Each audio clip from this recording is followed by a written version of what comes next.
નમસ્કાર મિત્રો, હાલે સ્થાનિક સ્વરાજ્યની ચૂંટણી ચાલી રહી છે અને આ ચૂંટણી વચ્ચે આપણે જોઈ છે લોકતંત્રની હત્યા થતાં ખરેખર એવું મહેસૂસ થઈ રહ્યું છે કે લોકતંત્ર પોતાના અંતિમ શ્વાસમાં છે અને હવે બસ થોડા જ સમયમાં લોકતંત્ર નામનો શબ્દ જ ભારતમાંથી નીકળી જવાનો હોય. એમ ભાજપના ગુંડાઓ, ભારતીય જનતા પાર્ટીના નેતાઓ એમ કહેવાય છે કે ફોર્મ ખેંચી રહ્યા છે. વિપક્ષના લોકો પણ ફોર્મ ડરાવી ધમકાવીને ખેંચાવી રહ્યા છે. 5-5 હથ્થું શાસન હોવા છતાં પણ કોઈ વિપક્ષનો એક નેતા જીતે અને અવાજ ઉપાડે એવો એક માણસ કોઈ તાલુકા પંચાયતમાં જિલ્લા પંચાયતમાં જાય એ પણ સહન નથી કરી શકતી એવી આ પાર્ટી. ઓર ભચાઉ તાલુકાના શિકારપુર સીટ ઉપર મારા મોટા ભાઈ સમાન એવા મંજીભાઈ રાઠોડે પોતાની દાવેદારી નોંધાવી છે. મજબૂત, મક્કમ, નિસ્વાર્થ અને નીડર વ્યક્તિત્વ.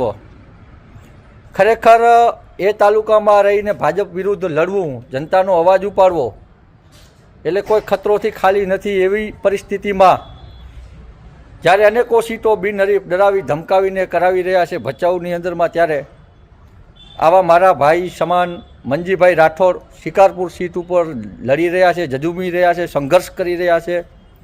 અને ખરેખર મંજીભાઈ રાઠોડ જો ત્યાંથી જીતીને આવશે તો લોકતંત્રને બચાવવા માટે નિરંતર પ્રયાસ કરી રહ્યા છે, લોકોના પ્રશ્નો ઉપાડી રહ્યા છે અને સાચો જનપ્રતિનિધિ તમારો તાલુકા પંચાયતની અંદરમાં પહોંચશે. એટલે મંજીભાઈ રાઠોડને શિકારપુરની જનતાએ જીતાડવાના છે. શિકારપુર તાલુકા પંચાયતની સીટમાં જેટલા પણ ગામો આવે છે એ તમામ લોકોએ નક્કી કરવાનું છે કે ખરેખર આપણે એક મજબૂત લોકતંત્ર જોઈએ છે કે આપણે એની ભાજપની તાનાશાહી જોઈએ છે, જે તમે જેની સામે પ્રશ્ન ના કરી શકો એવું જોઈએ છે. આજે હાલની તારીખમાં એક પણ પ્રાથમિક શાળામાં ત્યાંની પૂરતા શિક્ષકો નથી. આરોગ્યની કથળતી હાલત. થોડા સમય પહેલાં જ આપણે જોઈ રહ્યા છીએ ખેડૂતો સતત સંઘર્ષ કરી રહ્યા છે સરકાર સામે, અને એવા સંજોગોમાં એક શિકારપુર સીટમાં આવા મજબૂત અને જુજારુ ઉમેદવાર જ્યારે આપને મળ્યા છે ત્યારે આને જીતાડવાની જવાબદારી આપણા બધા લોકોની હોય.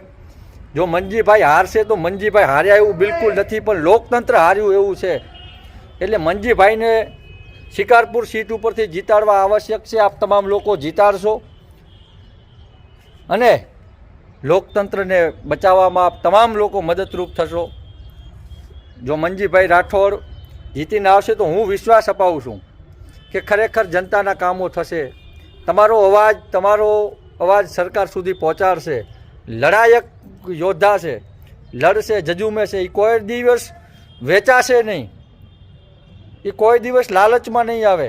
આવા એક વ્યક્તિત્વ જ્યારે શિકારપુર તાલુકા પંચાયતને મળ્યા છે ત્યારે ખરેખર તો ગર્વની વાત કહેવાય કે આવા જુજારુને મક્કમ લીડર મળ્યા છે. તો આ લીડરને જીતાડવાની જવાબદારી તમામ શિકારપુર તાલુકા પંચાયત સીટ ઉપર આવતા તમામ ગામોના મતદારોને હું અહીંયાથી નમ્ર અપીલ કરું છું કે લોકતંત્રને બચાવવા તમે મંજીભાઈની સાથે રહેજો. તમારો અવાજ સરકાર સુધી પહોંચાડવા તમારી લડાઈ લડવાવાળો માણસ એક તમારી સીટ ઉપરથી ઊભો રહે છે, ત્યારે આને જીતાડવાની જવાબદારી શિકારપુર તાલુકા પંચાયત સીટમાં આવતા તમામ ધર્મ જ્ઞાતિના મતદારોની છે. લોકતંત્રને બચાવવાની આ લડાઈ ચાલી રહી છે, એમાં તમે મંજીભાઈનો ખભો મજબૂત કરજો. ભારતીય જનતા પાર્ટીના લોકો સામ દામ દંડ ભેદ બધું અપનાવી જે મંજીભાઈને મદદ કરે છે અને જે એમને બોલાવે છે એમને પણ હેરાન પરેશાન કરી રહ્યા છે. અત્યારે એવા મને સમાચાર મળ્યા છે.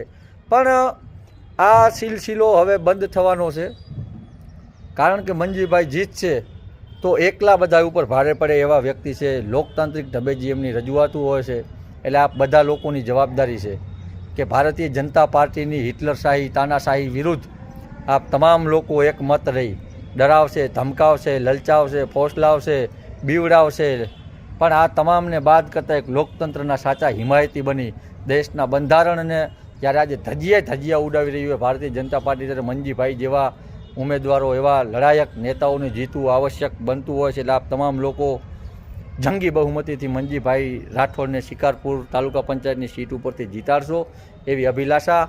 હું પણ ટૂંક સમયમાં મંજીભાઈને મદદ કરવા માટે શિકારપુર ખાતે આવી રહ્યો છું.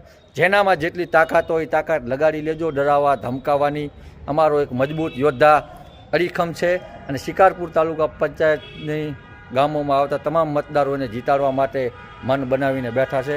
એટલે આપ તમામને ફરીથી હું રિક્વેસ્ટ કરું છું કે જંગી બહુમતીથી મંજીભાઈ રાઠોડને આપ વિજય અપાવશો. ધન્યવાદ.